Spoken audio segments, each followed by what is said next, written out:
हरीच्या दासा काही भय नाही त्रैलोकी, देव उभा मागे पुढे उगवी कोडे संकट। श्री संत चोखोबारायांच्या या पावन दरबारामध्ये श्री संत चोखोबाराय मंदिर कलशारोहण सोहळ्याच्या निमित्ताने कालपासून सुरू असलेल्या या महोत्सवाचा आजचा हा दुसरा दिवस आहे। श्री ग्रंथराज ज्ञानेश्वरी पारायण व रामकथा असं या महोत्सवाचं स्वरूप आहे। अखंड हरिनाम सप्ताह, ज्यांच्या अमृतवाणीतून आपण ही रामकथा ऐकत आहात ती हरिभक्तिपरायण शांतीब्रह्म मारुती बाबा यांच्या कृपा आशीर्वादाने व श्री हरिभक्तिपरायण आमचे परमस्नेही संजयजी महाराज पाटणकर यांच्या मार्गदर्शनाखाली आणि आमचे हरिभक्तिपरायण पुरुषोत्तम महाराज यांच्या प्रयत्नाने, यांच्या अथक कष्टातून या ठिकाणी या मंदिराची उभारणी झालेली आहे। त्या निमित्ताने हा उत्सव आहे। आपण सगळेजण त्या निमित्ताने या ठिकाणी उपस्थित आहात। तसा हा कथेचा पहिला दिवस आहे, तसा सप्ताहाचा जरी दुसरा दिवस असला तरी खऱ्या अर्थाने आजच मंडप भरलेला आहे। उद्याची माणसं कुठं बसवणार तुम्ही? आणि म्हणून सबंध महाराष्ट्र ज्यांच्यावर प्रेम करते असे आमचे पुरुषोत्तम महाराज,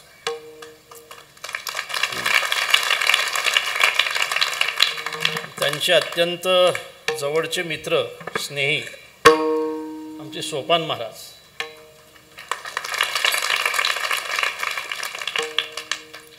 आमचे काय महाराजांचं त्र्यंबक महाराज, अच्युत महाराजांचं नाव माहीत आहे, पण खऱ्या अर्थाने ज्यांच्या आशीर्वादाने जे मोठे होतात त्यांचं नाव मागच राहते। आमचे त्र्यंबक महाराज, स्वामीजी, सोपान महाराज ही सगळी मंडळी, हे मला वाटते 8 दिवस राहणार आहेत आता। रविदास महाराज, उद्धव महाराज ही सगळी महाराज मंडळी, समोर बसलेली महाराज मंडळी, ही सगळी टाळकरी मंडळी या निमित्ताने या ठिकाणी उपस्थित आहेत। महाराजांनी अत्यंत कष्टाने हा सोहळा या ठिकाणी उभा केला। खरं म्हणजे आपण या सगळ्या सबंध सोहळ्याला या परिसराने तन मन धनाने सहकार्य करणं सुद्धा अत्यंत महत्त्वाचं आहे। हा या महोत्सवाचा दुसरा दिवस आहे। चोखोबारायांच्या चरणी हे वाक्पुष्प समर्पित करण्याचा हा सुयोग आहे। हे वाक्पुष्प भगवतचरणी समर्पित करण्याच्या निमित्ताने निवडलेला अभंग जगद्गुरु जगतवंदनीय महाराष्ट्रभूषण संत शिरोमणी संत सम्राट वैराग्यमूर्ती श्री संत तुकोबारा यांचा 4 चरणाचा आणि भगवत भक्ताला दास्य भक्तीने काय फल प्राप्त होते याबद्दलचा विचार प्रतिपादन करणारा अभंग आहे। विठ्ठल विठ्ठल विठ्ठल।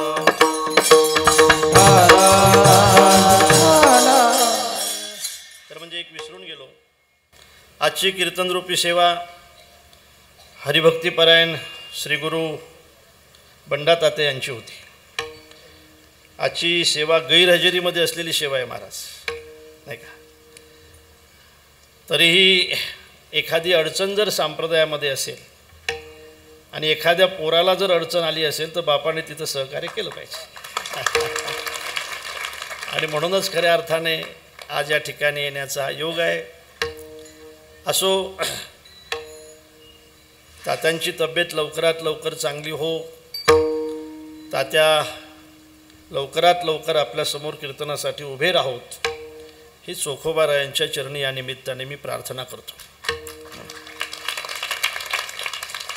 जगद्गुरु तुकोबारायांचा अभंग कीर्तनरूपी सेवेसाठी निवडलेला आहे। विषय असा आहे दादांनो, काही गोष्टी जीवनामध्ये अत्यंत दुर्लभ असतात ज्या गोष्टी दुर्लभ असतात त्या गोष्टी महत्त्वाच्या असतात. ज्या ज्या गोष्टी दुर्लभ असतात त्या त्या महत्त्वाच्या असतात असं मी म्हणणार नाही, कारण ती व्याप्ती होते मग. पण ज्या गोष्टी बऱ्याचदा दुर्लभ असतात त्या गोष्टी जीवनामध्ये अत्यंत महत्त्वाच्या असतात आणि म्हणूनच त्या दुर्लभ असतात. बघा तुम्ही, ज्या माणसाला अमर होण्याची इच्छा असेल त्याच्या जीवनामध्ये अमृत अत्यंत महत्त्वाचं आहे, पण दुर्लभ आहे. ज्या माणसाला श्रीमंत होण्याची इच्छा असेल त्या माणसाने दुसरा काही प्रयत्न केल्यापेक्षा परीस मिळवण्याचा प्रयत्न करावा. परीस जर मिळाला तर त्याच्या घरचं सगळं लोखंड सोनं आहे ना. लोहागरी सर्व संपत्ती मावली म्हणतात. मला असं वाटतं की श्रीमंत होण्यासाठी परीस महत्त्वाचं आहे, अमर होण्यासाठी अमृत महत्त्वाचं आहे, पण महत्त्वाचं आहे म्हणून ते सुलभ नाही, अत्यंत दुर्लभ आहे. आनिका सारिका बहुवसू जैसा न जोडे परिसू का अमृताचा लेशू दैवगुण आहे.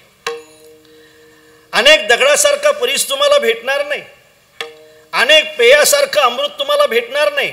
अमृत नाही असंही नाही. चंद्र अमृत सुखे सेवावे, अमृत नसते तर अमृताचा उल्लेख ग्रंथामध्ये आलाच नसता. नक्कीच कुठंतरी अमृत आहे म्हणून त्याचा उल्लेख आहे. अमृत काय करते? अमर करते. अमर होण्याची इच्छा असेल त्यांनी अमृत मिळवलं पाहिजे. परीस आहे म्हणूनच त्याचा उल्लेख आहे ना. खरं म्हणजे मी जर तुमच्याशी असं ठरवलं की मला आता सशाच्या शिंगाबद्दल 5 मिनिट बोलायचं आहे. कशाबद्दल बोलायचं आहे? सशाच्या शिंगाबद्दल मला तुमच्याशी बोलायचं आहे. बोलू का रे पूर्व? सशाच्या शिंगाबद्दल बोलू का? बोलायचं ना. काय बोलू? त्याला शशशृंग असं म्हणतात. सशाच्या शिंगाबद्दल बोलता येणार नाही याचं कारण सशाला शिंग नाहीत. परिसाबद्दल मात्र बोलल्या जाते. परिसाबद्दल बोलत असताना तुकोबाराय सुद्धा बोलताय, आपुल्या महिमाने धातू परिसे केले सोने, धातू परिसे केले सोने, धातू परिसे केले सोने. आपुल्या महिमाने धातू परिसे केले सोने, धातू परिसे केले सोने, धातू परिसे केले सोने. हे आपुल्या धातू परिसे केले सोने, धातू परिसे केले सोने, धातू परिसे केले सोने. आपुल्या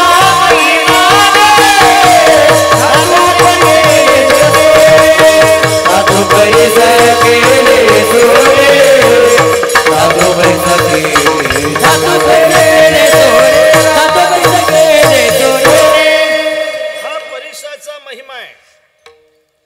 महिमा महाराज हा अघटित असतो, तो घटित नसतो. जो अघटित असतो त्याला महिमा म्हणतात, जो संबंधित नसतो त्याला महिमा म्हणतात. असो तिकडे आपल्याला जास्त जायचं नाही. महिमा कशाला म्हणतात? जो संबंधित नाही, जो घटित नाही, जो अघटित आहे तो महिमा आहे. स्वातीचं उदक जर सापाच्या तोंडामध्ये पडत असेल तर, स्वातीचं उदक जर शिंपल्यामध्ये पडत असेल तर त्याचा मोती होतो, बरोबर. स्वातीचं उदक सापाच्या तोंडामध्ये पडत असेल तर त्याचं विष होतं. स्वातीचं उदक शिंपल्यामध्ये पडत असेल तर त्याचं मोती होतो. हा महिमाच आहे ना, या घटित आहे ना.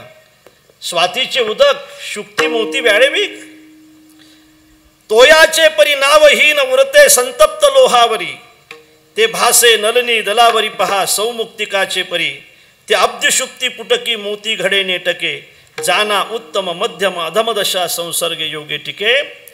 महिमा त्याला म्हणतात की जो अघटित असतो. महिमा त्याला म्हणतात की जो संबंधित नसतो. परिसाचा महिमा असा आहे की त्याचा स्पर्श जर लोखंडाला झाला तर त्याचं सोनं होतं, म्हणजे परिस आहे. हा परिसाचा महिमा आहे. लोखंडाचं सोनं करणं हा परिसाचा महिमा आहे. श्रीमंत होण्याची ज्याची इच्छा असेल त्यांनी परीस मिळवावा. श्रीमंत होण्यासाठी परीस जरी महत्वाचा असला तरी तो मिळवणं मात्र अत्यंत दुर्लभ आहे. आणि आणि म्हणूनच ज्या ज्या गोष्टी जीवनामध्ये अत्यंत महत्त्वाच्या असतात त्या त्या गोष्टी मिळवण्यासाठी अत्यंत दुर्लभ असतात. वर्णन असं आहे पहा. मानुष्यं वरवंश जन्म विभवा दीर्घायु आरोग्यता. तुम्ही जाणकार श्रोत्यात.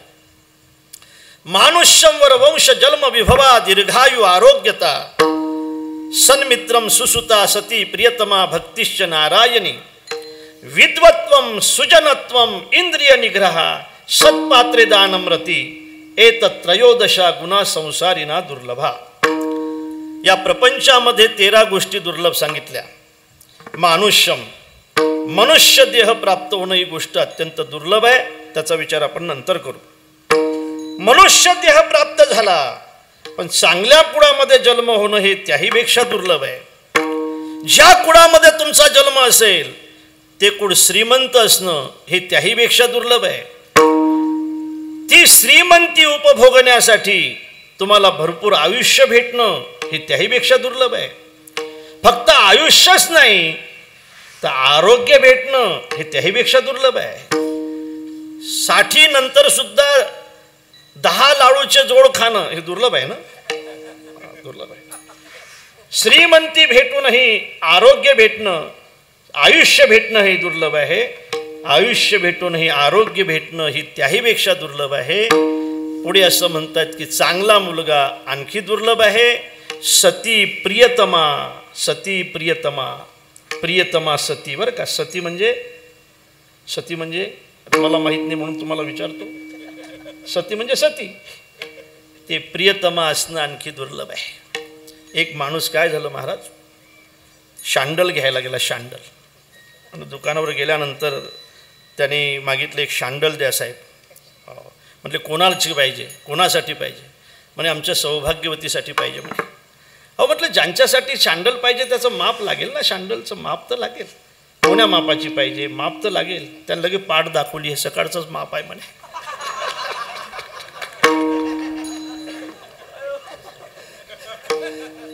तुम्हाला काही समजलं का नाही?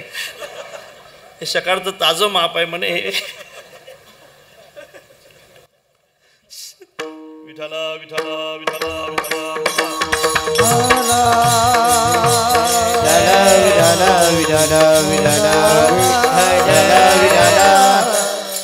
सती प्रियतमा, चांगला मुलगा. मानुष्यं वरवंश जन्म विभवा दीर्घायु आरोग्यता सन्मित्रम. जीवनामध्ये चांगला मित्र प्राप्त होणं हे सुद्धा अत्यंत दुर्लभ आहे सज्जनांनो. कपटी मित्रापेक्षा दिलदार शत्रू कधीही चांगला असतो. छत्रपती शिवाजी महाराजांनी जे स्वराज्य स्थापन केलं ते मित्राच्या भरोशावर स्वराज्य स्थापन केलं. लक्षात ठेवा. त्यांच्या मित्राच्या अनेक गोष्टी आहेत. तुम्ही शिवचरित्र मुळामध्ये वाचून घ्या. चांगला मित्र भेटणं अत्यंत दुर्लभ आहे. चांगला मुलगा दुर्लभ आहे. चांगली सौभाग्यवती दुर्लभ आहे. आणि पुढे ऐका, हे सगळं ज्याच्या घरामध्ये असल्यानंतरही त्याच्या घरामध्ये नारायणाची भक्ती असणं हे आणखी दुर्लभ आहे.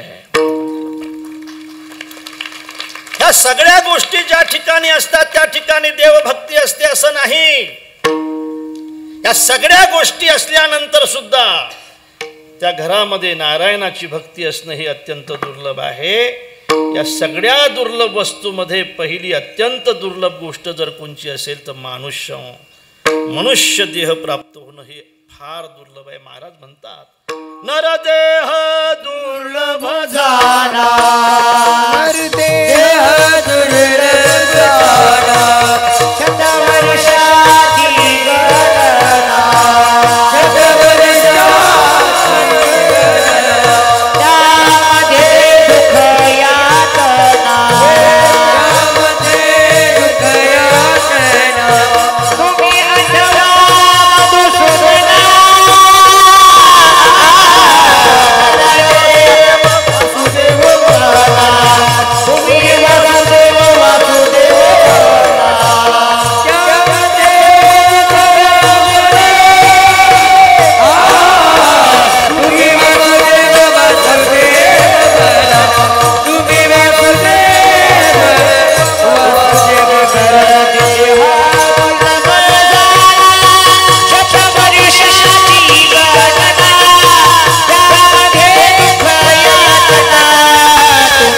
वासुदेव वासुदेव म्हणा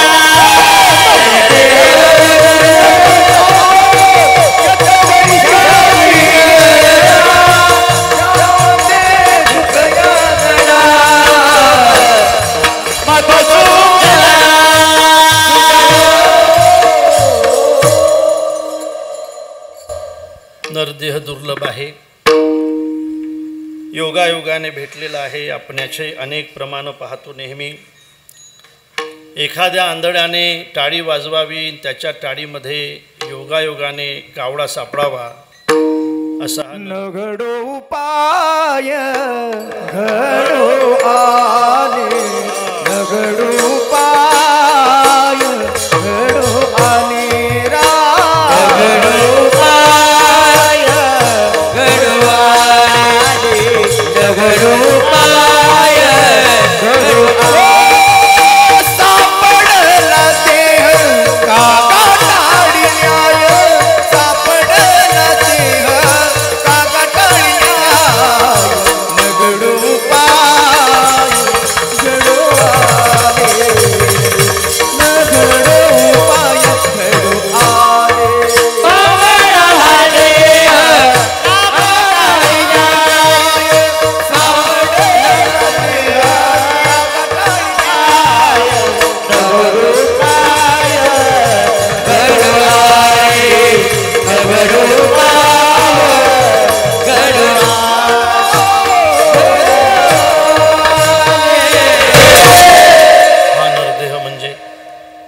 कीर्तनात बसलेला नरदेह, टाळ घेऊन उभा असलेला नरदेह, पखवाद वाजवणारा नरदेह, कीर्तन करणारा नरदेह दुर्लभ आहे. एक एक श्वास जात हे तीन लोक का मोल, कहना सो कह दिया आपक्या बजाव ढोल. एक एक श्वास सुद्धा अत्यंत दुर्लभ आहे. मेरुतुल्य पृथ्वी दिधल्या स्वर्ण न मिळे एक क्षण नरदेह असं म्हणताय. सज्जनानो, जोपर्यंत आपण शाबूत आहोत, जोपर्यंत आपण चालते आहोत, तोपर्यंत या नरदेहाची किंमत जरी आपल्याला कळत नसली तरी ज्यावेळेला रोग जडत आहेत त्यावेळेला कळतंय की हा नरदेह किती किमती आहे. ऐका, एखाद्या आंधळ्याने टाळी वाजवावी आणि योगायोगाने त्याच्या टाळीमध्ये कावडा सापडावा अशा पद्धतीने सापडलेला हा नरदेह आहे. बहुता दिवसा फेरा आला या नगरा. बघा, तुम्हाला कसं ऐकायचं मला माहीत नाही. कीर्तनापासून सावध झालं पाहिजे. जाण्याच्या अगोदर आपण काहीतरी चांगलं केलं पाहिजे आणि म्हणून नरदेहाची किंमतसुद्धा आपण कडून घेतली पाहिजे. बघा, काही न्याय आहे. तसा हा काकताली न्याय आहे, एक शाखाचंद्र न्याय आहे, एक पिष्टपिशन न्याय आहे, एक देहिली दीप न्याय आहे, एक मार्जार शिशु न्याय आहे, एक मरकट शिशु न्याय आहे. मी याचं विवेचन नाही करणार. पिष्टपिशन न्याय आहे, दळलेलंच आणखी दळायचं, याला पिष्टपिशन न्याय म्हणतात. उंबरठ्यामध्ये दिवा ठेवायचा आणि त्याचा प्रकाश सारखा आत आणि बाहेर पडावा, याला देहिली दीप न्याय म्हणतात. शाखेतून चंद्र दाखवावा, याला शाखा चंद्र न्याय म्हणतात. माजरीवर सगळं खऱ्या अर्थाने विसंबून असावं पिलाने, त्याला मार्जार शिशु न्याय म्हणतात. अर्थात पिलाने आपल्या आईवर विसंबून असावं, याला मरकट शिशु न्याय म्हणतात. खऱ्या अर्थाने सगळी जबाबदारी ज्या ठिकाणी आईची असते तो मार्जार शिशु न्याय आहे आणि सगळी जबाबदारी ज्या वेळेला पिलाची असते त्याला मरकट शिशु न्याय असं म्हणतात. असे अनेक न्याय आहेत महाराज. त्याच्यामध्ये गुप्त गुपित न्यायसुद्धा आहे. अगोदर गुप्त असावं आणि त्याच्यामध्ये आणखी गुपित असावं. मुख्यमंत्री साहेब पंढरपूरला गेले आणि देवाच्या दर्शनाला गेल्यानंतर लोकांना असं वाटलं की साहेब नक्कीच 50,000 रुपये ठेवतील. थोडक्यात सांगून जाईल, साहेबाने आपल्या जॉकेटमध्ये हात घातला आणि बरोबर चाराने काढले. चाराने देवाच्या समोर ठेवले. पुजाऱ्याला रागच आला त्या गोष्टीचा. त्यातला एक पुजारी फार हुशार होता. ज्या ठिकाणी साहेबाची सभा होती त्या ठिकाणी तो गेला. गेल्यानंतर माईकवर त्यांनी ताबा मिळवला आणि त्यांनी सांगितलं की बघा, मुख्यमंत्री एवढे जर मोठे असतील तर मुख्यमंत्र्यांनी देवासमोर ठेवलेली दक्षिणा किती मोठी असेल, या दक्षिणेचा मला लिलाव करायचा आहे. जो जास्त पैसे देईल त्याला मी ही दक्षिणा देणार आहे. लोकांमध्ये चर्चा सुरू झाली की रामभाऊ हिरा असला पाहिजे गड्या, म्हणून तर मुठीत बसला. नक्की हिरा असला पाहिजे गड्या, नक्की लिलावासाठी आलाय गड्या. रामभाऊ उठला. 10,000 20,000 विनेकरी तुमचे द्यायचे नाहीत, फक्त बोलायचे. हां, किती? 20 झाले ना, 25, मग 25 50,000, 70,000. एक माणूस उठला फेट्यावाले आणि म्हटला 1 लाख. 1 लाख म्हटल्यानंतर मुख्यमंत्र्यांनी आपल्या PA सांगितलं, जा त्याला सांग 1.25 लाख रुपये देतो म्हणा, फक्त मूठ 1.25 लाख रुपये देतो, फक्त मूठ उघडू नको.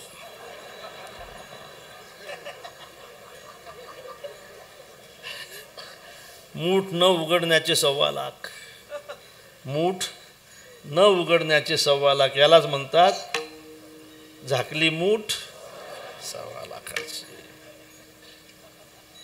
हा न्यायच आहे सज्जनानो.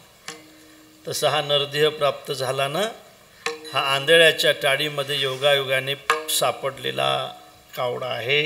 नरदेह अत्यंत दुर्लभ आहे. आता हा नरदेह दुर्लभ आहेत, ह्या सगळ्या गोष्टी आहेत.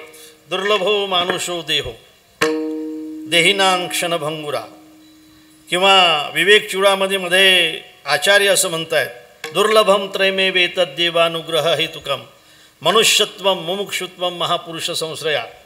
हा नरदेह दुर्लभ आहे इथपर्यंत महाराज आम्हाला समजलं. पण या नरदेहाने काय केलं पाहिजे? दुर्लभ असेल तर आम्ही याच्यातून काय केलं पाहिजे? महाराज म्हणतात, ज्याच्यासाठी हा नरदेह भेटला ते केलं पाहिजे. देवे दिला देह, देवे दिला देह,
ज्याच्यासाठी तुमची नियुक्ती असेल ते जर तुम्ही करत असाल, प्रामाणिकपणे करत असाल, तर मालकाला त्याबद्दल आनंद वाटत असतो.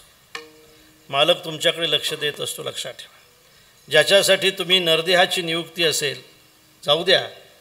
कुछ समय ऐसा निकालो प्रेम करू श्रीरामसे. अत्यंत प्रेमाने जर तुम्ही खऱ्या अर्थाने त्याची भक्ती करत असाल तर तो तुमच्यावर प्रसन्न झाल्याशिवाय राहणार नाही. विषय असा आहे की भजनासाठी देह दिला, भक्तीसाठी नरदेह दिला. तर भक्तीसाठी जर नरदेह दिला असेल तर कोणची भक्ती करावी महाराज आम्ही? विषय असा आहे, भक्तीचे काही प्रकार आपण नेहमी पाहतो. श्रवणम कीर्तनम विष्णुस्मरणम पादसेवनम अर्चनम वंदनम दास्यम सख्यम आत्मनिवेदनम. बघा, श्रवण ही भक्ती आहे. तर म्हणजे श्रवण भक्ती इतकी सुलभ आहे. तुम्ही जर अत्यंत प्रेमाने श्रवण करत असाल तर तुम्हाला दुसरी भक्ती करण्याची गरज पडणार नाही. कीर्तनकार कुठला याचा विचार करू नका. कीर्तनकाराचं वय काय याचा विचार करू नका. कीर्तनकाराची जात काय याचा विचार करू नका. फक्त त्याच्या कीर्तनाचा विचार करा. ते कीर्तन तुमचा उद्धार केल्याशिवाय राहणार नाही, लक्षात ठेवा. श्रवण हे अत्यंत महत्त्वाचं आहे. श्रवणासाठी सहकारी साधनेची गरज नाही, लक्षात ठेवा. ही साधना भगवंताने आपल्या सोबतच दिलेली आहे. काहीही करायचं काम नाही, तुम्ही फक्त कान घेऊन यायचं आहे आणि सर्वांगाचे कान करून तुम्ही अत्यंत अत्यंत आणि अत्यंत प्रेमाने ऐकायचं आहे. ते श्रवण तुमच्या मोक्षाचं साधन झाल्याशिवाय राहणार नाही. श्रवण करतोच ना आपण, श्रवणासाठी येतोच ना आपण. नंतर खऱ्या अर्थाने या मंडपामध्ये आल्यानंतर आपण श्रीमंत म्हणून या मंडपामध्ये कधी यायचं नाही. आपण सत्ता घेऊन या मंडपामध्ये कधी यायचं नाही. फक्त श्रोता म्हणून तुम्ही या मंडपामध्ये या. तुमचा हा मंडप उद्धार केल्याशिवाय राहणार नाही. श्रवण कसं केलं पाहिजे सांगूनच टाकतो एकदा. काय झालं महाराज, 10वीमध्ये पोरगं नापास झालं. नापास झाल्यामुळे आईला त्याचा राग आला. आईने त्याच्या श्रीमुखामध्ये जाळ काढला थोडक्यात सांगतो. पोरगं जरा तापट होतं. पोरगं घर सोडून निघून गेलं. 1 वर्ष झालं, 2 वर्ष झाले, 3 वर्ष झाले, 4 वर्ष झाले, 5 वर्ष झाले. पोरगं घरी यायला तयार नव्हतं. घरातली माणसं धीरे धीरे पोराला विसरत चालली होती, पण आई मात्र विसरायला तयार नव्हती, कारण तिची माय होती. कधी खंडोबाला, कधी गणपतीला, कधी विठोबाला पाण्यामध्ये ठेवत होती आणि सारखा नवस करत होती की देवा एकदा दिसू दे, हा नवस करते. एकदा फक्त डोळे भरून पाहू दे, हा नवस करते. एकदा पाहिल्यानंतर मी गेले तरी चालेल, पण माझ्या पोराला एकदा पाहू दे. आई सारखी नवस करत होती. कधी कधी तिचा विचार अनुचित होत होता, मग तर जोराने हांबरडा फोडत होती. ज्या ठिकाणी असेल त्या ठिकाणी सुखाने असू दे रे बाबा देवा. नाही आलं तरी चालेल, नाही बोललं तरी चालेल, पण जिथं असेल तिथं ते सुखाने असलं पाहिजे, असंही म्हणत होती. एक दिवस देव्हाऱ्यासमोर बसलेली असताना एका भिकाऱ्याचा आवाज आला, ताई भिक्षावाळ. भिक्षावाळ म्हटल्यानंतर ताई दुरडीजवळ गेली. एक कोरभर भाकरी तिने आपल्या हातात घेतली. एक वाक्य बोलेल महाराज. आपल्या जीवनामध्ये कधी दुःख येऊ नये असं ज्याला वाटत असेल, किंवा आपल्याही दुःखामध्ये कोणीतरी सहभागी असावं असं ज्याला वाटत असेल ना, त्याने सुद्धा दुसऱ्याच्या दुःखामध्ये सहभागी होणं अत्यंत महत्त्वाचं असेल. जो दुसऱ्याच्या दुःखामध्ये कधी सहभागीच होत नाही, मग त्याच्या दुःखामध्ये माणसंच काय, तो सुद्धा सहभागी होत नाही. आणि म्हणून एक कोरभर भाकरी घेऊन ती आई बाहेर निघाली. ती भाकरी वाढण्यासाठी गेली. त्याने आपली झोडी अशी समोर केली आणि त्याने वर पाहिलं ताईच्या चेहऱ्याकडे. तिचे डोळे पाजरत होते. भिकाऱ्याने आपली झोडी अशी आवरून घेतली. ताई, मला भीक वाढण्यासाठी जर तुला घरून काही त्रास होत असेल तर वाढवू नको, मी पुढच्या घरी जाईल. आम्हाला अनेक घरं असतात, आम्ही भिकारी आहोत. येतोय ताई. म्हणून भिकारी निघाला. ताईचा कंठ दाटून आला. ताई म्हटली, दादा तुला भीक वाढायसाठी रडत नाही रे मी. दादा असं म्हटल्यानंतर भिकारी परत फिरला. भिकाऱ्याचे डोळेसुद्धा भिजलेत. भिकारी म्हटला, ताई आजपर्यंत आम्हाला भीक वाढणारे खूप भेटले, पण या भिकाऱ्याला दादा म्हणणारी फक्त तू भेटलीस. आणि म्हणून काय झालं ताई, काय रडते? हे सांगितलं, पोरगं नापास झालं आहे म्हणून मी त्याला मारलं. आईला मारण्याचा अधिकार असतो म्हणून मारलं आहे. गेलं आहे मला सोडून. 4 वर्ष झाले अजून घरी आलं नाही. कुठं आहे माहीत नाही. अर्थात कसं आहे ताई तुझं पोरगं? तिने सगळे लक्षणं सांगितले. माझे पोराचे केस कुरोडे आहेत, नाक सरळ आहे, सडपातळ बांधा आहे, सावळा वर्ण आहे. आणि भिकाऱ्याने एक खुश सांगितली, ताई त्याच्या डाव्या गालावर मोस आहे का? म्हटले, हां डाव्या गालावर मोस आहे.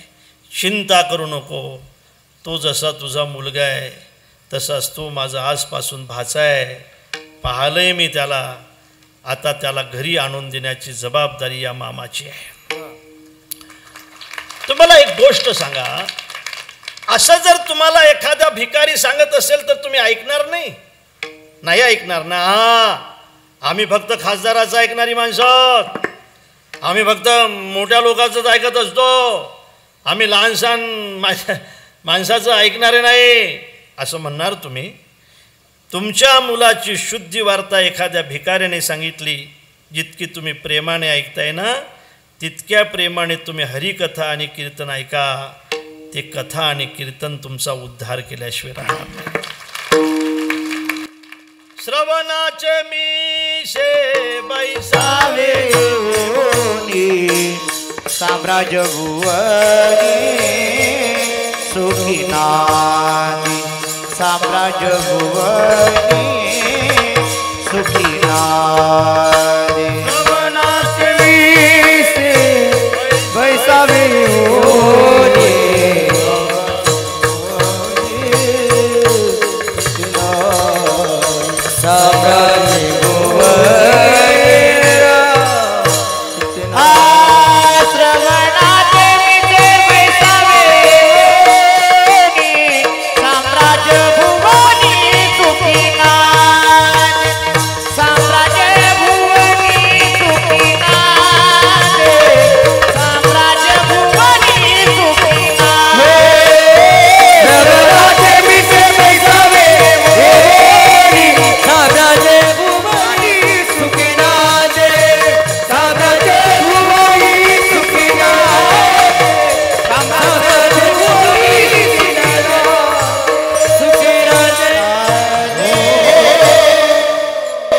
श्रवण भक्ती आहे, कीर्तन भक्ती आहे. श्रवणम कीर्तनम विष्णुस्मरणम पादसेवनम अर्चनम. आपल्याला थांबायचं आहे, ती भक्ती आहे दास्य आहे. या प्रत्येक भक्तीचा एक वेगवेगळा अधिकारी आहे. दास्य भक्तीचा अधिकार सांगत असताना दास्यत्व निकट हनुमंते पै केले म्हणून देखिले रामचरण. हनुमंतरायाने रामप्रभूचं दास्यत्व केलं. दास्यत्व करत असताना मालकाचं अन्न स्वीकारलं नाही, दास्यत्व करत असताना मालकाचं वस्त्र स्वीकारलं नाही, दास्यत्व करत असताना मालकाचा निवाराही स्वीकारला नाही. अन्न वस्त्र निवारा न घेता मालकाची सेवा करणारा जर कोण असेल तर ते हनुमंतराय आहेत. रामचंद्र के काज सवारे. रामप्रभूचं काम करणं हेच खऱ्या अर्थाने त्यांची भक्ती आहे. याला दास्य भक्ती म्हणतात. दास्य भक्ती ही अत्यंत कठीण भक्ती आहे. या दास्य भक्तीचे अधिकारी लखनजीसुद्धा आहेत, लक्ष्मणजीसुद्धा दास्य भक्तीचे अधिकारी आहेत आणि हनुमानजीसुद्धा दास्य भक्तीचे अधिकारी आहेत.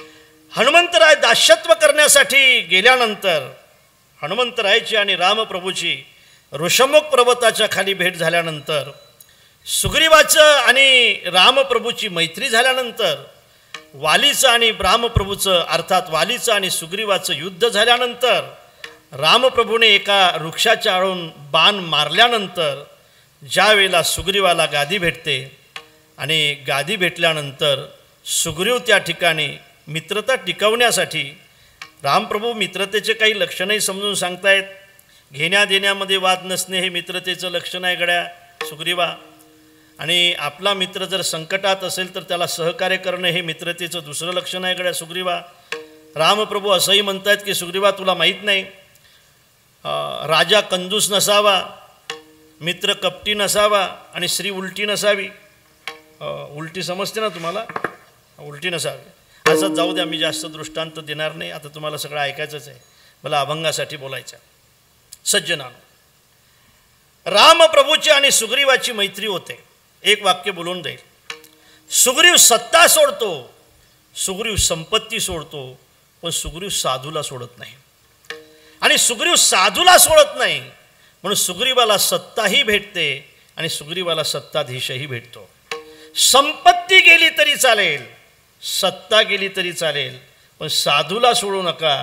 एक दिवस ते सगळं वैभव तुम्हाला पुन्हा प्राप्त झाल्याशिवाय राहणार नाही. सुग्रीव सोडून देतो, सत्ता सोडतो, पण सुग्रीव हनुमानजीला सोडत नाही. आणि सुग्रीव हनुमानजीला सोडत नाही म्हणूनच खऱ्या अर्थाने सुग्रीवाची आणि रामप्रभूची भेट होते. रामप्रभूची आणि सुग्रीवाची मैत्री होते. सुग्रीवाला राजगादी भेटल्यानंतर सुग्रीव विसरतो, तो आणखी भाग आहे. पण सुग्रीवाला सावध केल्यानंतर लखनजीकडून त्यावेळेला सुग्रीव दक्षिण दिशेकडे एक सेना पाठवतो. त्या सेनेमध्ये हनुमंतराय आहेत. हनुमंतरायाला दक्षिण दिशा दिल्या जाते. याचं कारणच आहे, दक्षिण दिशा ही यमाची दिशा आहे आणि यमाला हरवण्याची ताकद फक्त हनुमंतरायाची आहे. हनुमंतराय ही सगळी सेना घेऊन तिथं जात आहेत. नल नील आहे, जामवंत आहेत, हनुमानजी आहेत, संपातीची भेट आहे. आणि ज्या वेळेला संपातीकडून सीतेचा शोध लागतो, शोध लागल्यानंतर आता खऱ्या अर्थाने जानकी आहे हे कळल्यानंतर शोधासाठी कोण जाईल, निरोप घेऊन कोण येईल म्हणून सगळ्यांना विचारलं जातं. अंगदाला विचारलं जातं. अंगदजी म्हणतात मी जाऊ शकतो, पण तिथं अक्षय जिवंत असल्यामुळे मी परत येऊ शकत नाही. जामवंताला विचारलं जातं, जामवंत तुम्ही जाऊ शकताय? जामवंत म्हणतायत मी म्हातारा असल्यामुळे जाऊ शकत नाही. म्हातारी माणसं बहुता भूतकाळातल्या गप्पा मारत असतात. अरे का आम्ही असे होतो तरुणपणी, एका हाताने मुरमुऱ्याचं पोतं उचलायचो नाही का.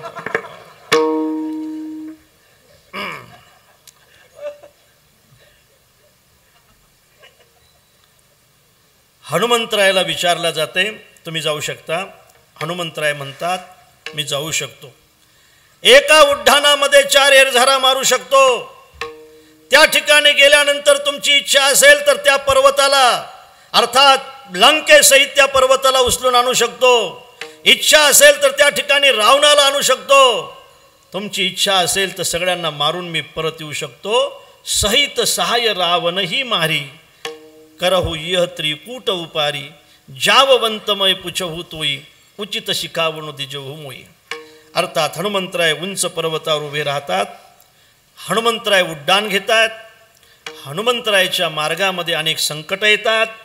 मैनाक नावाचा पर्वत वर येतो. तो मैनाक नावाचा पर्वत असं म्हणतो की तुम्ही आता माझ्यावर आराम करा. हनुमंतराय म्हणतात गड्या तू मातीचा असता तर मी आराम केला असता. मैनाक तू सोन्याचा आहेस आणि सोन्याने आजपर्यंत कोणाला आराम दिलाय म्हणून मला देणार आहे. सोनं काय आराम द्यायसाठी असते का? खरं म्हणजे सोन्यापासून तुम्ही दान देत असाल तरच आराम. बरं का, दान देत असाल तरच आराम. हे दाने त्यागिता फल गोमटे, लोभिया नरकात लोटे, द्रव्य ऐसे ओखटे आणि गोमटे आनंद देखे तीही लोकी. आणि म्हणून मैनाक नावाचा पर्वतवर येतो हे संकट आहे. सुरसा नावाची राक्षसीन येते हे संकट आहे.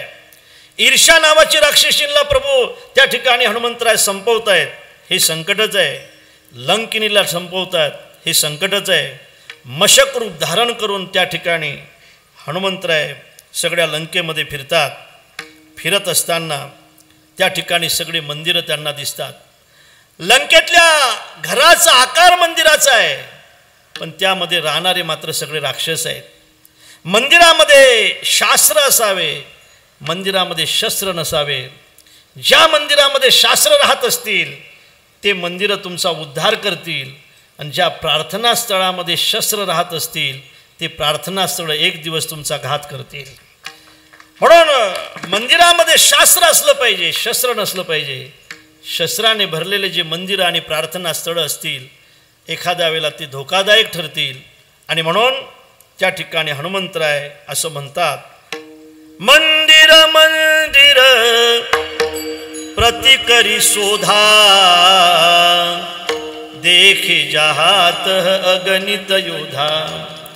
मंदिरावर गुंजा करतात. त्या ठिकाणी अनेक योद्धे त्यांना दिसतात. आणि हनुमंतराय आता शोध घेत घेत बिभीषणाकडे जातात. बिभीषण बोटाने दाखवतो जानकी तिथं बसलेली आहे. जानकीकडे जातात. सगळी कथा सांगतायत. त्या रावणाची दाढी पेटवत आहेत. ज्या रावणाच्या सगळ्या माळ्या पेटवत आहेत. चुडामणी घेत आहेत. परत येत आहेत. प्रभूकडे जात आहेत. रामप्रभूचं आणि रावणाचं घनघोर युद्धही होतं. बिभीषणाला गादी दिल्या जाते आणि त्या ठिकाणी रामप्रभूचा राज्याभिषेक होतो. मला पुढे सांगायचं आहे.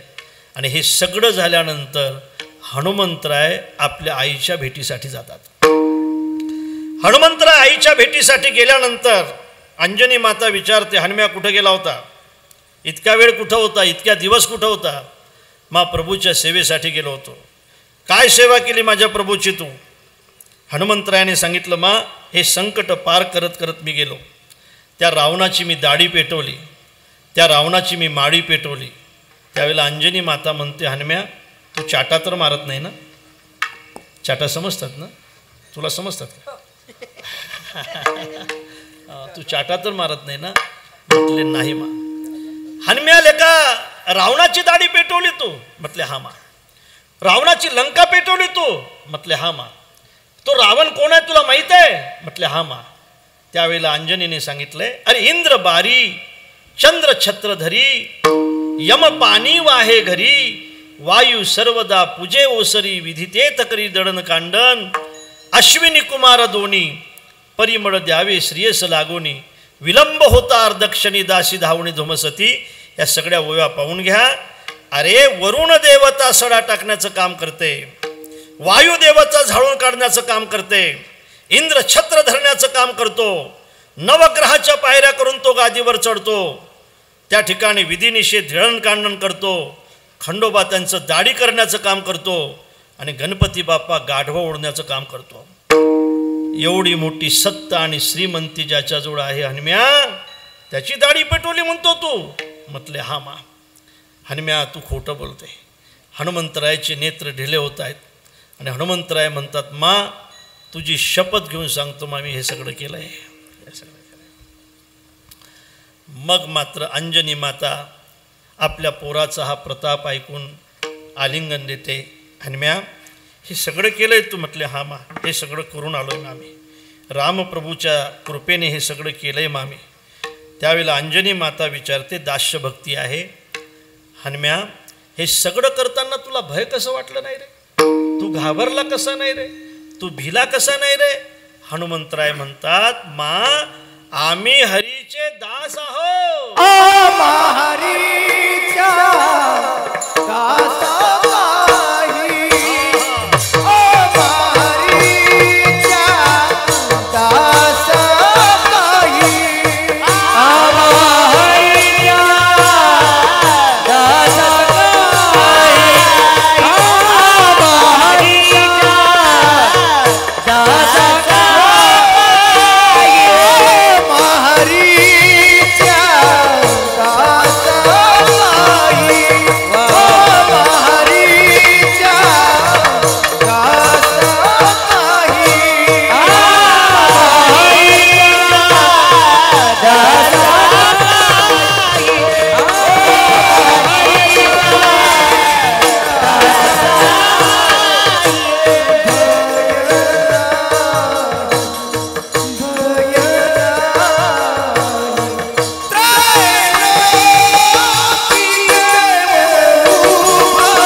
कारण भय हा विषय आहे दादा.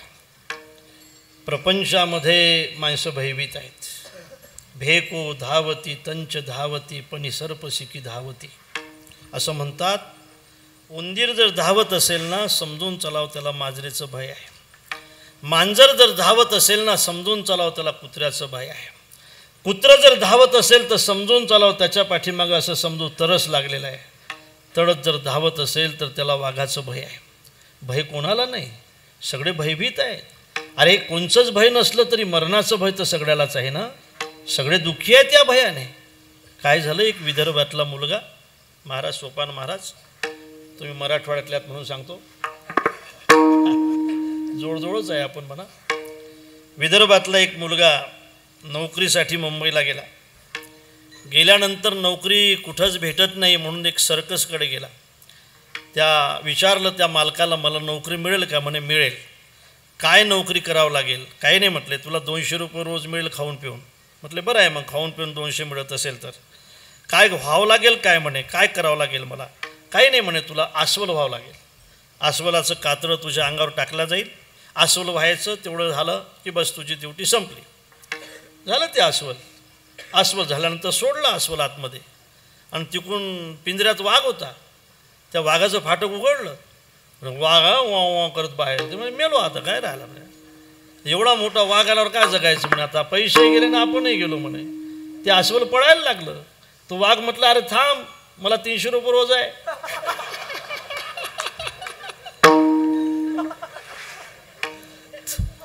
तू 200 रुपये रोजाने म्हणे 300 रुपये रोजाने. प्रत्येक माणूस भयभीत आहे महाराज, प्रत्येक माणूस भयभीत आहे. हो, एकाला विचारलं, चोरत होता लेकाचा आंबे चोरायसाठी डांगीवर चढला, झाडावर चढला. पोरगं होतं असं लहानसं. मालकाला म्हटले मूर्खा, शरम नाही वाटत? आंबे चोरतो, तसे मागणं दिल ना मी तुला. चोरत असतात लेका. हा, कुठे आहे तो बाप? त्या बापाला सांगतो. तो म्हणे ते काय दुसऱ्या आंब्यावर आहे. विठाला विठाला विठाला विठाला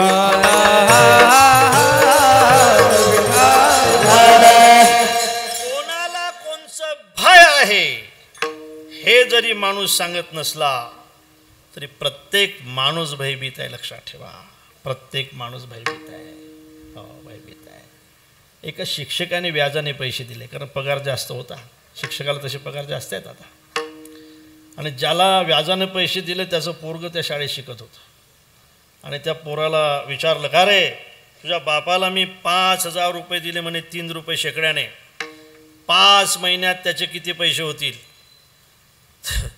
तो म्हटलं, साहेब काहीच होणार नाही. काहीच होणार नाही म्हणजे मूर्खा, 7वा वर्ग शिकतो, तुला हिशोब येत नाही, तू हिशोब जाणत नाही. तो म्हटला, मी हिशोब जाणतो पण तुम्ही माझ्या बापाला जाणत नाही.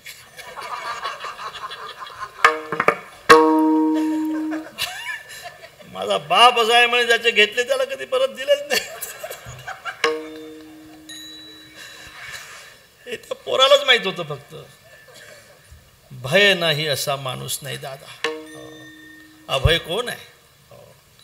भोगे रोग भयं, कुले च्युती भयं, वित्ते नृपालात भयं, माने दैन्य भयं, बले रिपु भयं, काये कृतांतात भयं, शास्त्रे वाद भयं, बले रिपु भयं, नाही का, सर्व वस्तू भयान्वितं भुवि नृणां, विष्णू पदम निर्भयं, किंतु वैराग्यमेवा भयं. जो कुलवान असेल त्याला कुलच्युत होण्याचं भय आहे. जो श्रीमंत असेल त्याला गरीब होण्याचं भय आहे. अशा अनेक भय आहेत पहा, नाही का. जो विद्वान असेल त्याला पराजय होण्याचं भय आहे, नाही का. बले रिपु भयं, नाही का, वित्तेत नृपालात भयं, माने गुणे खोल भयं. एखादा गुणवान असेल तर त्याला खलाचं भय आहे, जिंकण्याचं भय आहे. एक माणूस बसला नागपूरवरून बसल्यानंतर त्याला मुंबईला जायचं होतं. दुसरा माणूस रेल्वेमध्ये बसला, सोपान महाराज अकोल्यावरून. नागपूरहून बसला होता तो श्रीमंत होता, अकोल्याहून बसला होता तो गरीब होता.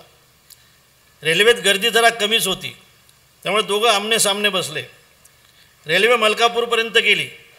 तो श्रीमंत माणूस होता ना, त्या श्रीमंत माणसाने त्या गरीब माणसाला प्रश्न विचारला, कुठल्यात? आहे साहेब, इकडचाच आहे. कुठं चाललात? मुंबईला चाललो साहेब. कोण असते मुंबईला? माझे 2 पोरं आहेत साहेब मुंबईला. कुठं राहतात?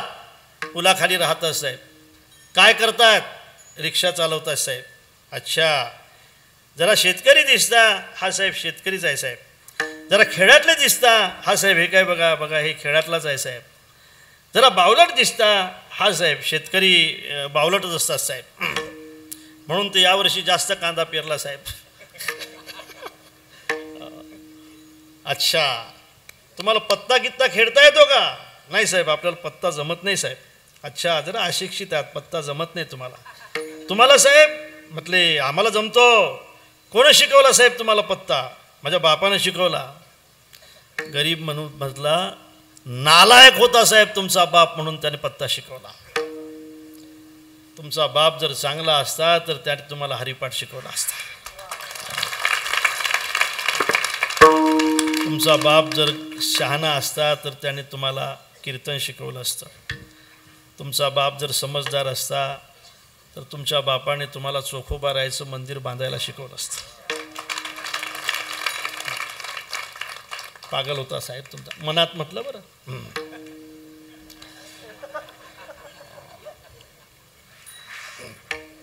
आता मी गरीब आहे आणि श्रीमंत इथंच बसलेले आहेत, ते रागावतील माझ्यावर. बरं, तुम्हाला पैन खेळता येते का? खेळता येते साहेब. पैन कशाला म्हणताय साहेब? अहो, मी तुम्हाला प्रश्न विचारायचा, म्हटलं विचारला, तुम्ही त्याचं उत्तर द्यायचं. नाही देता आलं तर साहेब 100 रुपये द्यायचे. तुम्ही मला प्रश्न विचारायचा आणि मला जर उत्तर नाही देता आलं तर मी 100 रुपये देईल.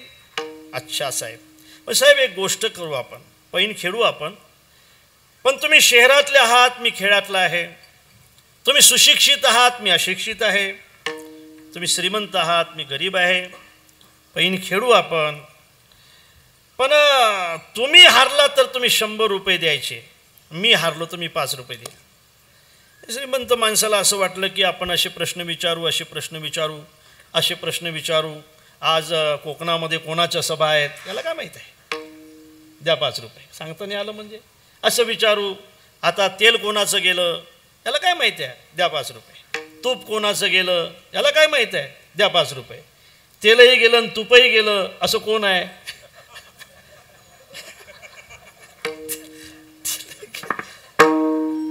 तेलही गेलं आणि तुपही गेलं, हाती असं कोणाचं झालं? विनेकरी कोणाच झालं असं नाही माहीत, द्या 5 रुपये. असे प्रश्न विचारू. श्रीमंत माणूस म्हटला पहिला प्रश्न कोण विचारणार? गरीब माणूस म्हटला पहिला प्रश्न मी विचारणार. विचार. त्याला विचारलं, साहेब 10 डोक्याचा, 20 पंखाचा, 30 पायाचा पक्षी कोणचा सांगा? चोपदार. ऐकू येते का?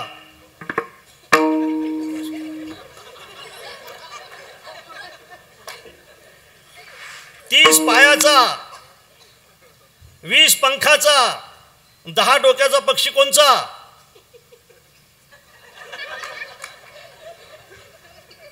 ऐकू येत नाही तरी सांगत नाही, ते मान हलवतात. असो, चांगले आहेत. अर्थात साहेब म्हटलं असा पक्षी तर आपण पाहिलाच नाही व, असा पक्षी तर कुठं दिसतच नाही. 5 मिनिट झाले. साहेब आणखी 5 मिनिट देतो. 10 मिनिट झाले. साहेब द्या ना याचं उत्तर. साहेबाला हे माहीतच नसल्यामुळे साहेबांनी म्हटलं हारलो गड्या. द्या साहेब. किती रुपये? 100 रुपये घेतले, वरच्या खिशात टाकले. साहेब म्हटला मी तर हारलो गड्या, पण तू सांग ना याचं उत्तर. तो म्हटला मी हारलो साहेब, घ्या.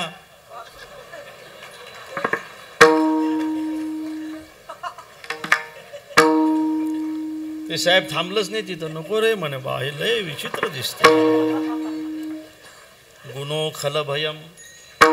गुणवान असेल तर त्याला खलाचं भय आहे, श्रीमंत असेल तर त्याला दारिद्र्याचं भय, राजाचं भय आहे. भय कोणाला नाही महाराज. विठ्ठल विठ्ठल विठ्ठल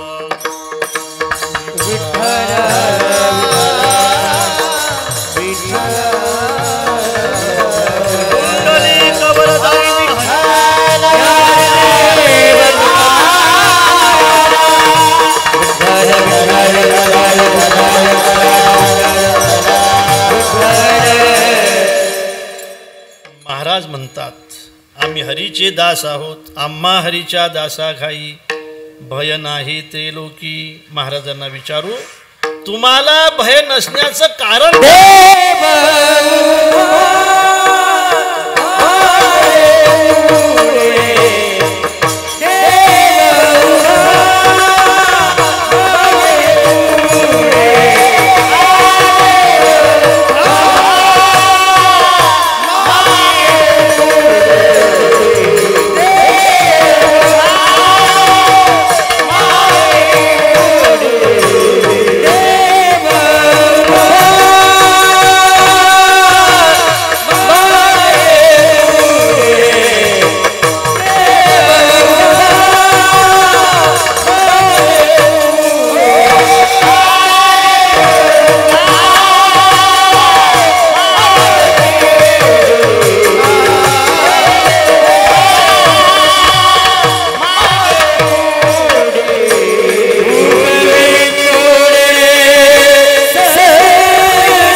दास आहोत, आम्ही भगवत भक्त आहोत, आम्ही नामचिंतन करतो, प्रभूवर अत्यंत मनापासून प्रेम करतो.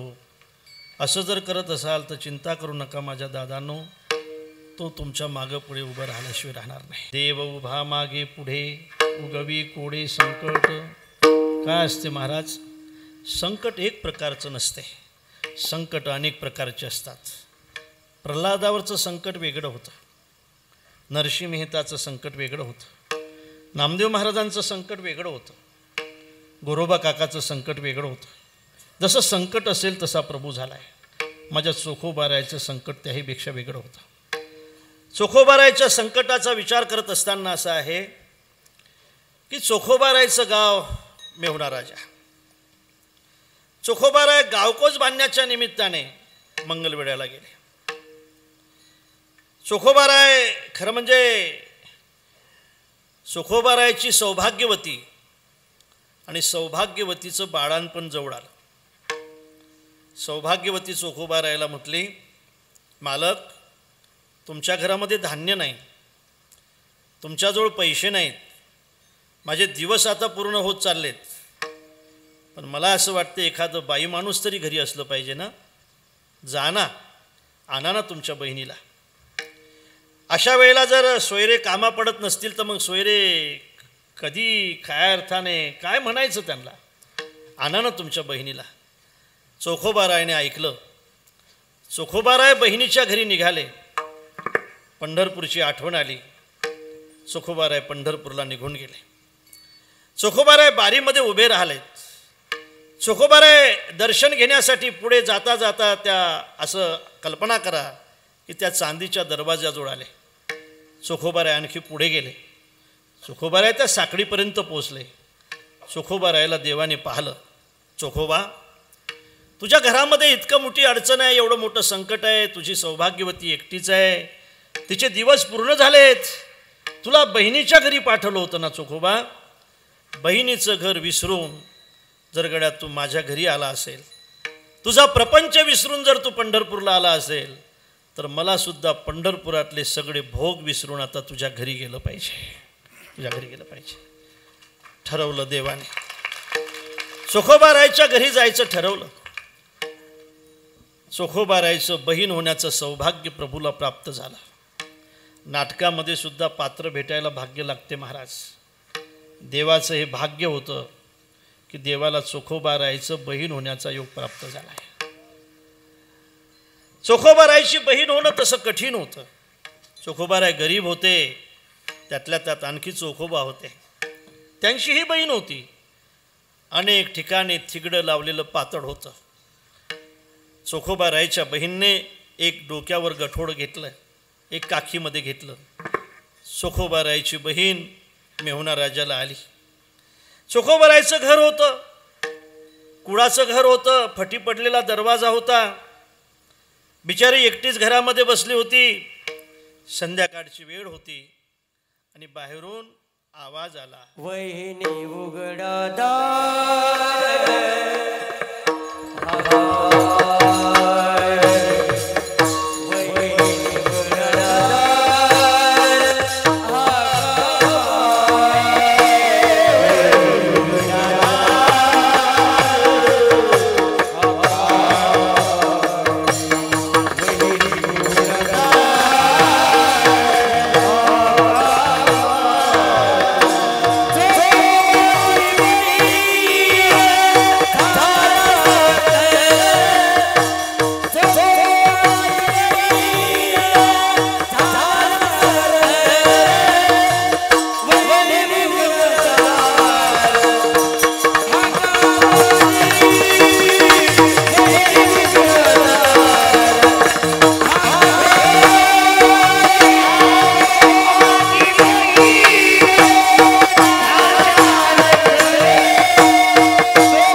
बहीण आहे ना, ओ वहिनी दार उघडा.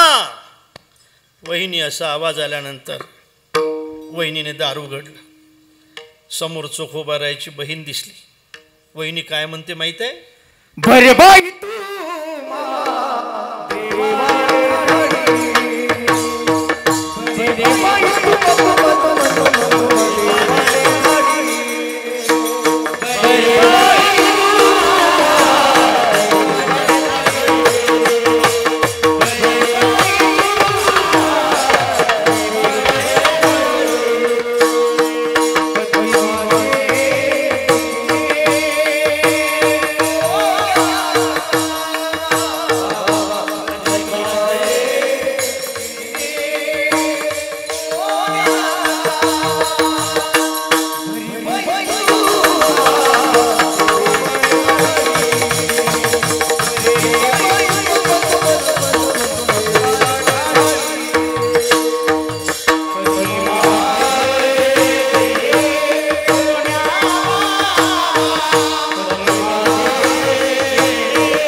देवाने धाडिले, पती माझे गेले कुणीकडे.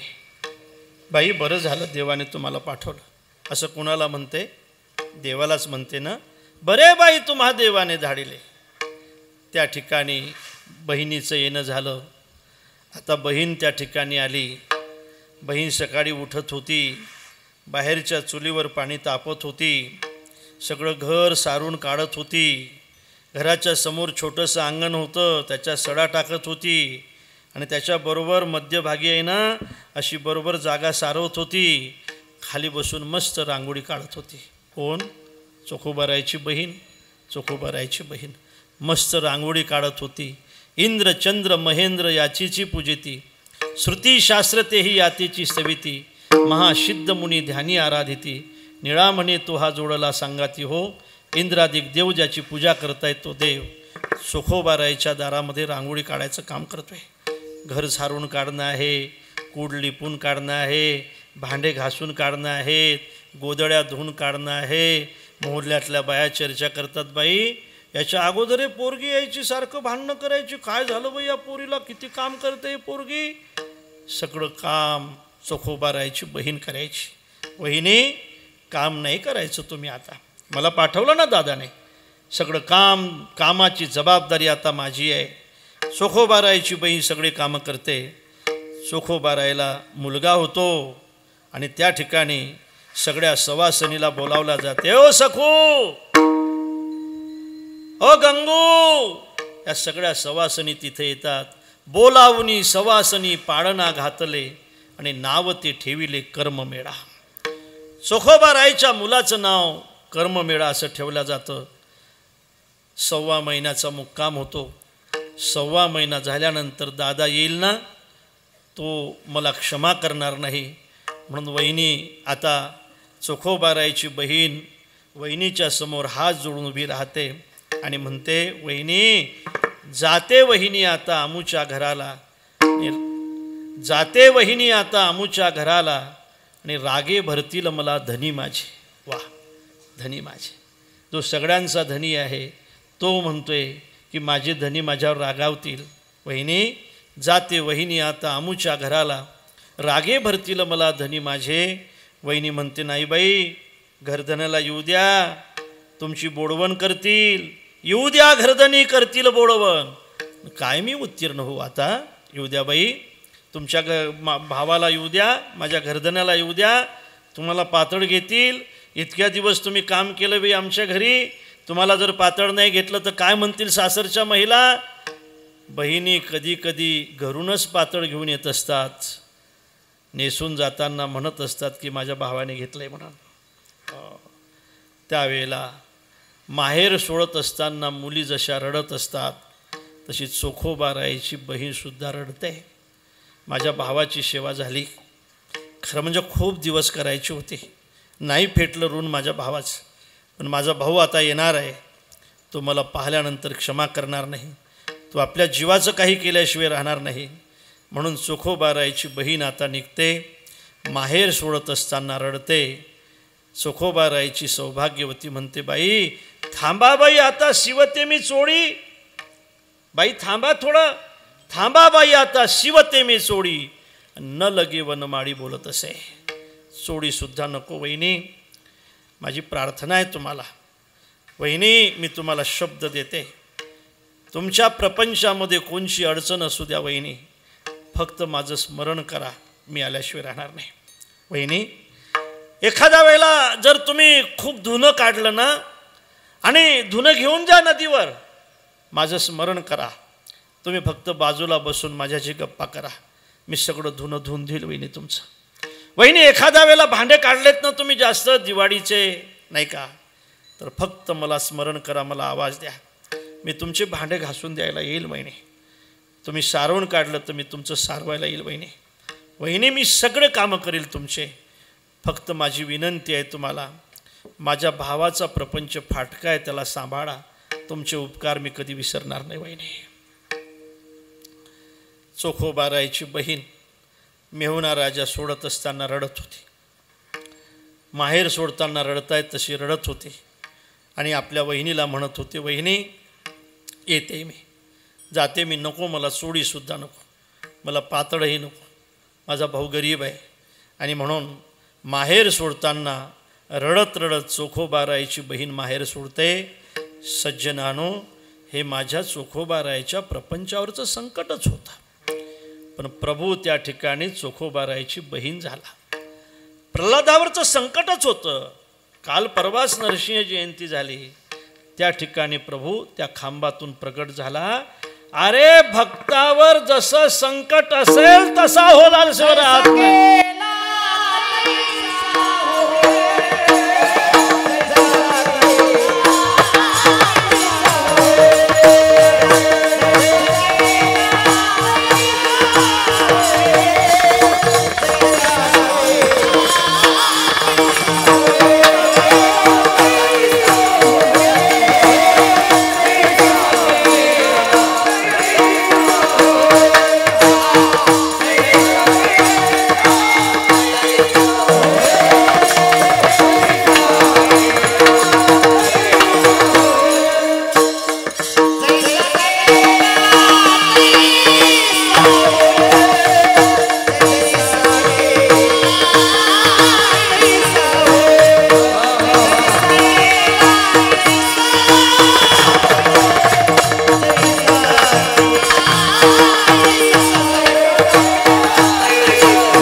आपल्याजवळ फक्त 5-7 मिनिट बाकी आहेत.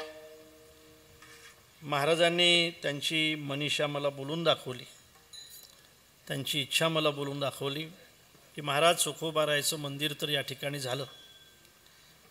खरं म्हणजे माझी इच्छा अशी आहे चोखोबारायच्या कृपा आशीर्वादाने की माझ्याकडून एखादं मोठं हॉस्पिटलसुद्धा गरिबासाठी व्हावं,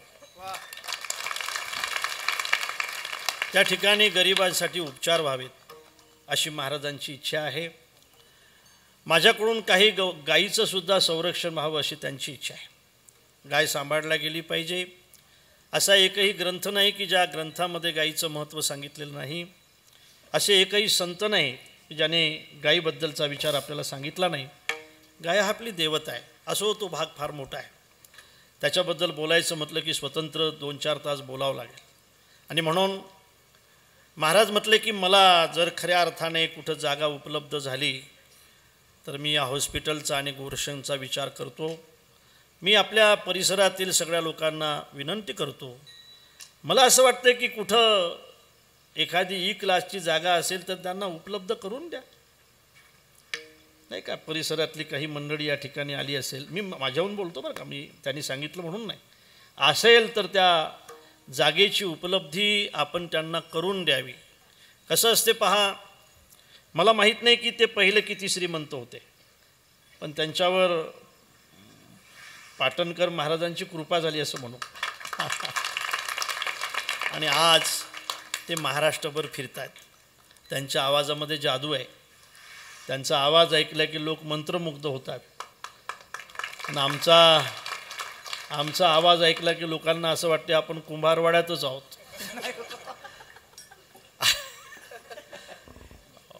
आणि म्हणून आपल्या आवाजाचा उपयोग झाला पाहिजे. देवानेच दिलेला आहे. आपल्या वक्तव्याचा वक्तासुद्धा तोच दिलेला असतो. मग वक्ता दस सहस्रेषु म्हणतायत ना, म्हणून आवाज त्याने दिला आहे, हे वक्तव्य त्याने दिलं, हा सन्मान त्याने दिला, हे प्रारब्ध त्याने दिलं. मग त्याच्यासाठी आपण काहीतरी काम केलं पाहिजे.